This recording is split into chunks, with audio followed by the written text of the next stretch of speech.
The laughter died instantly when Private Emma Collins placed her first shot through a target, 800 meters away, right between the eyes of a playing card.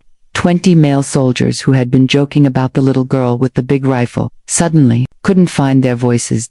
What happens when military prejudice meets deadly precision? This is the story of a female sniper who silenced her doubters with skills that would make seasoned veterans question everything they thought they knew about warfare.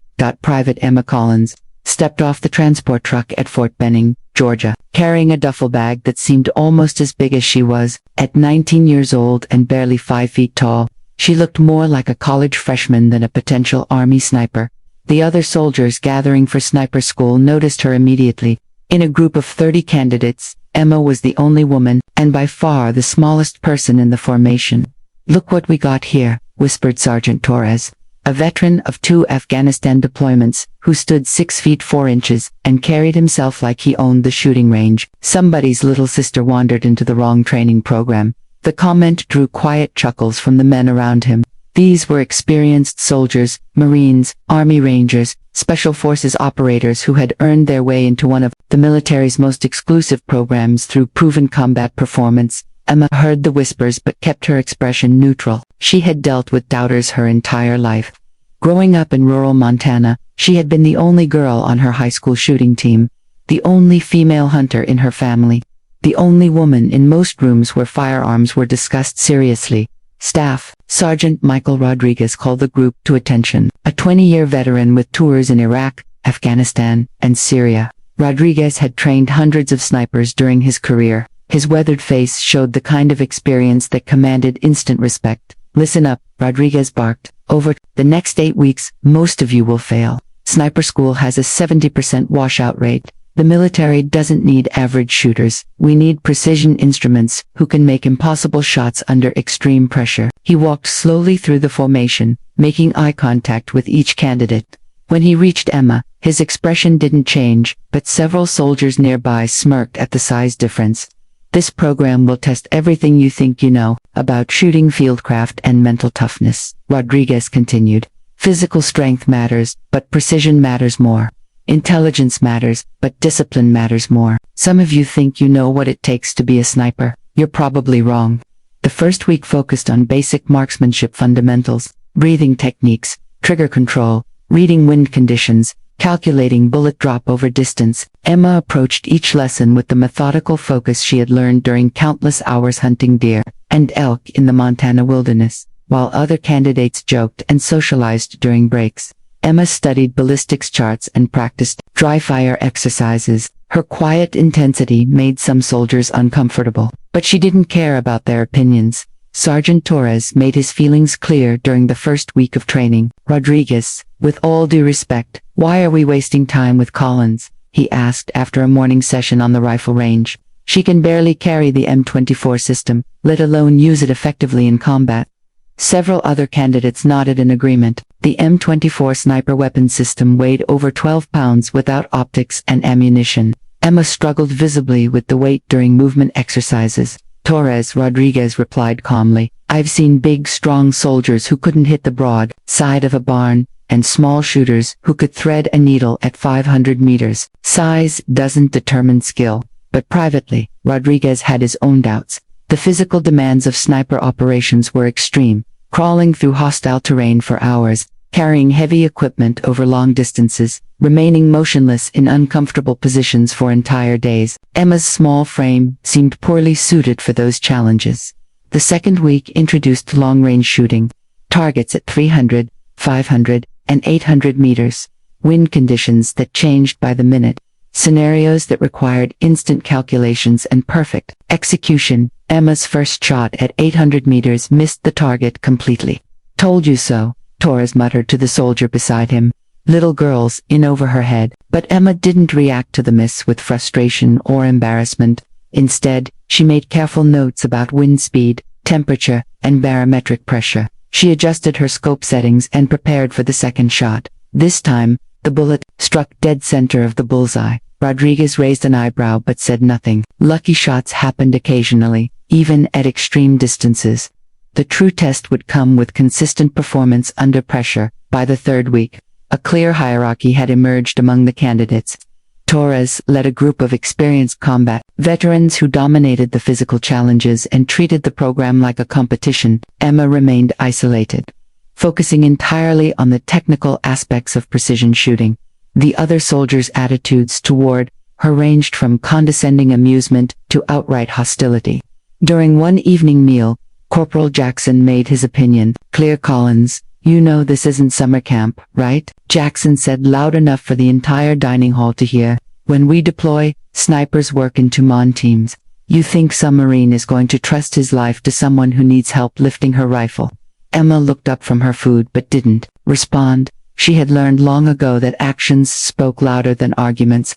"Maybe she's planning to ask the enemy to wait while she gets comfortable," Torres added, drawing laughter from his supporters. The harassment continued for days, small incidents designed to undermine Emma's confidence and highlight her physical limitations. Equipment mysteriously moved, training materials that disappeared from her bunk.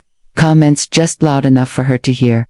Rodriguez noticed the pattern, but didn't intervene directly. Military training was designed to identify weaknesses under stress. If Emma couldn't handle peer pressure from her own classmates, she wouldn't survive the psychological demands of combat operations. Week 4 introduced the most challenging aspect of sniper training: unknown distance shooting. Targets placed at random ranges between 400 and 1,000 meters. No range cards, no spotting assistance. Each shooter had to estimate distance, calculate bullet drop, account for environmental conditions, and make first-round hits. This was where most candidates failed. The exercise took place on the main rifle range in front of visiting officers and senior NCOs who had come to evaluate the program. Among the observers was Colonel Sarah Martinez, the post commander, who had a particular interest in the performance of female soldiers in combat specialties. Torres went first, approaching a target estimated at 650 meters. His shot struck low and left a miss that would have meant mission failure in combat. He cursed under his breath and prepared for a second attempt. "No second shots," Rodriguez announced. "In combat, you get one chance. Missing means compromise, and compromise means death." One by one, the candidates attempted shots at unknown distances. The failure rate was over 60%. Exactly what Rodriguez expected for this level of difficulty. Emma's turn came last. She approached the firing line carrying the M24 system that still looked oversized in her small hands. The target was a standard silhouette placed at an estimated 800 meters, nearly half a mile away. The gathered observers watched with obvious skepticism. Several officers exchanged glances that clearly communicated their doubts about the female candidate's chances of success. Emma settled into the prone position and began her shooting routine. First, she studied the terrain between her position and the target, looking for visual references that would help estimate distance. A fence post at 200 meters, a tree line at 400 meters, a rock formation that appeared to be roughly halfway to the target. She observed wind indicators, grass movement, flag positions, mirage patterns that revealed air currents invisible to the naked eye. The crosswind was approximately 8 miles per hour from left to right, requiring a correction of roughly 18 inches at 800 meters. The gathered soldiers grew restless as Emma took more time than previous shooters to prepare. Torres made exaggerated, yawning gestures that drew quiet laughter from his supporters. "Any day now, Collins," Jackson muttered. Emma ignored the comments and focused on her breathing, slow, controlled respirations that would minimize movement during the critical moment of trigger squeeze. Her heart rate slowed as she entered the meditative state that experienced shooters called the zone. She estimated the target distance at 785 meters, accounting for the M118 special ball ammunition's ballistic coefficient. That meant approximately 23 inches of bullet drop. Combined with the wind correction, her point of aim needed to be roughly 2 feet high and left of the target's center. Emma settled the crosshairs on the calculated point and began her trigger squeeze. The M24's trigger had a crisp break at exactly 4 pounds of pressure. Too fast, and the shot would pull off target. Too slow, and natural body movement would throw off the aim. The rifle fired with a sharp crack that echoed across the range, 800 meters away. The target's head exploded in a cloud of cardboard fragments. Perfect center hit. The rifle range fell completely silent. Rodriguez lowered his binoculars and looked at Emma with new respect. In 20 years of teaching sniper courses, He had rarely seen such a precise shot under those conditions. Colonel Martinez stepped forward to examine the target through her own optics. The bullet hole was exactly where it should be, a killing shot that would have instantly neutralized any enemy combatant. "Outstanding shooting, Private Collins," the colonel said loud enough for everyone to hear.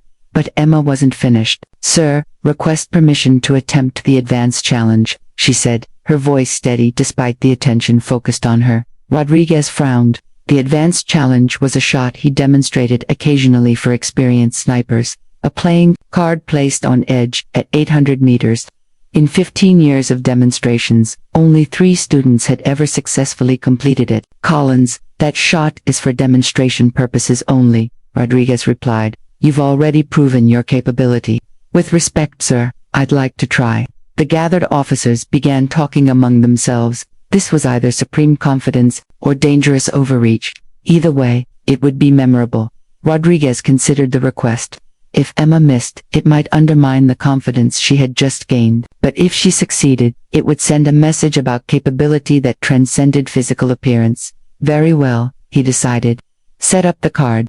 A ranged technician placed a standard playing card, the ace of spades, on a wooden stand 800 meters downrange. The card measured 3.5 inches tall by 2.5 inches wide, presenting a target roughly the size of a man's eye socket. Torres and his supporters watched with obvious anticipation of failure. This shot was beyond the capability of most military snipers, regardless of experience or training. Mr. chambered a fresh round and settled back into position. The wind had shifted slightly, now coming from the right at approximately 6 miles per hour. The temperature had risen 2 degrees, which would affect bullet velocity and trajectory. She made new calculations in her head. The smaller target required absolute precision. Any error greater than 1.75 inches would result in a complete miss. The rifle range held its collective breath as Emma prepared for the shot. Even Rodriguez felt nervous tension as he watched through his spotting scope. Emma's finger found the trigger and began the careful squeeze that would determine whether months of ridicule had been justified or completely misguided. The M24 fired.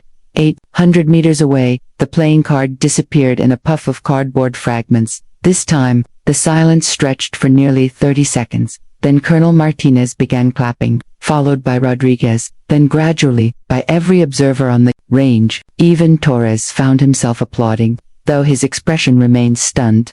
Emma ejected the spent cartridge case and saved her weapon with the same methodical precision she brought to every aspect of shooting.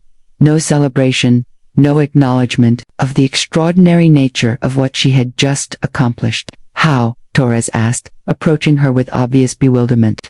"Practice," Emma replied simply. "Every day since I was 12 years old." She began cleaning her rifle with the same careful attention to detail that had characterized her approach to every aspect of training. The gathered crowd slowly dispersed, but the conversations would continue for weeks. Rodriguez pulled Emma aside as she finished securing her equipment. "Collins, I owe you an apology," he said.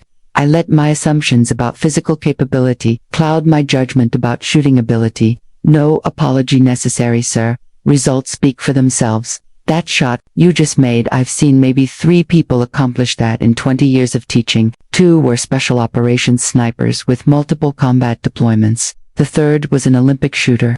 Emma nodded but didn't respond. Praise made her uncomfortable, just as criticism had failed to discourage her. The remaining weeks of sniper school passed differently for Emma. The harassment stopped completely, replaced by grudging respect and occasional requests for shooting advice. Torres became one of her strongest supporters, impressed by her ability to remain focused, despite weeks of psychological pressure. During the final exercise, a field problem that required stalking within 200 meters of instructor positions without detection, Emma's small size became a significant advantage. While larger candidates struggled to remain concealed in the Georgia underbrush, she moved like a ghost through terrain that seemed designed for someone of her dimensions. She completed the stalk in record time and achieved a perfect score on the final shooting test. At graduation, Emma finished second in the overall class standings. Only her lower scores on physical fitness tests prevented her from claiming the top position. Rodriguez presented her with the Distinguished Graduate Award for Shooting Excellence, Private Collins, he announced to the assembled graduates, and their families demonstrated that precision shooting is about mental discipline, technical knowledge, and countless hours of practice, not physical size or gender. Emma's parents had driven down from Montana to watch the ceremony. Her father, a veteran hunter who had taught her to shoot, beamed with pride as she received her sniper badge and beret. "I always knew she had the gift," he told Colonel Martinez during the reception. "Been watching her make impossible shots since she was old enough to hold a rifle properly." Torres approached Emma as the ceremony concluded. "Collins, I want you to know that you changed my perspective about female soldiers," he said. "I was wrong to judge your capability based on appearance." "We all make assumptions," Emma replied. "The important thing is learning from them." 6 months later, Emma deployed to Afghanistan as part of a special operations team. Her first combat mission required a shot at 1,200 meters to neutralize a high-value target. Who was planning an attack on a coalition base? She made the shot on the first attempt. The after-action report noted that the female sniper had likely prevented dozens of casualties through her precision and professionalism under extreme pressure. Emma never discussed the details of her combat operations, but her reputation spread throughout the special operations community. Requests for her assignment came from multiple units who had heard about the small soldier who could make impossible shots seem routine. Years later, she would return to Fort Benning as an instructor, teaching new generations of snipers that capability came in many forms. Her first lesson to each new class was always the same: don't judge a shooter by their size, judge them by their results. In the display case outside the sniper school headquarters, a playing card with a bullet hole through its center serves as a reminder that assumptions about physical capability can be dangerously wrong. The card is labeled simply PVT Collins, Class 1508, 800 meters, precision shot. Students often ask instructors about the significance of the exhibit. The answer is always the same: some lessons can only be taught through demonstration. Emma Collins had provided that demonstration with 2 perfect shots that silenced every doubt and proved that deadly precision transcends physical appearance. Little girl with the big rifle had become exactly what the military needed: a precision instrument, capable of making impossible shots when everything depended on getting it right the first time.